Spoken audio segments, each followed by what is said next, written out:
Doctor Mohammad Yunus উনি আপনার London গেলেন, উনি আমাদের দলের অ্যাক্টিং চেয়ারম্যান জনাব তারেক রহমানকে উনি বৈঠকের আমন্ত্রণ জানাইলেন। আমাদের নেতা, আমাদের সকলের প্রিয় নেতা জনাব তারেক রহমান ডক্টর মোহাম্মদ ইউনূসের আমন্ত্রণে সাড়া দিয়ে লন্ডনে বৈঠকে মিলিত হলেন।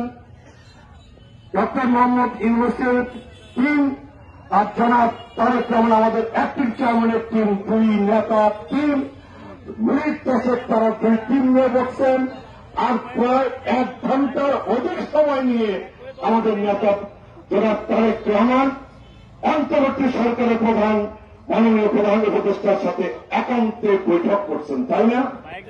সেই খবরটা আমাদের সকলের কাছে আসছে এবং সেই বৈঠকের পরে একটি যৌথ বিবৃতি প্রদান করা হয়েছে এবং সেই যৌথ বিবৃতিতে বলা হয়েছে আগামী বছরের ফেব্রুয়ারির প্রথমার্ধে রোজার আগে বাংলাদেশের জাতীয় সংসদ নির্বাচন অনুষ্ঠিত হতে পারে যদি প্রস্তুতি সম্পন্ন হয়।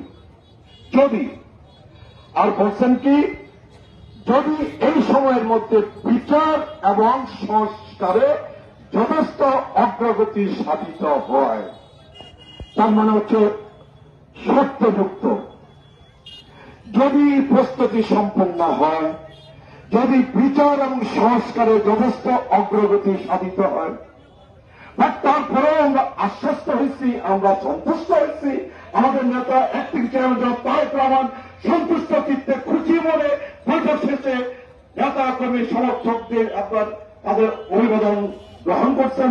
আপনারা টেলিভিশনে দেখছেন না? দেখছেন।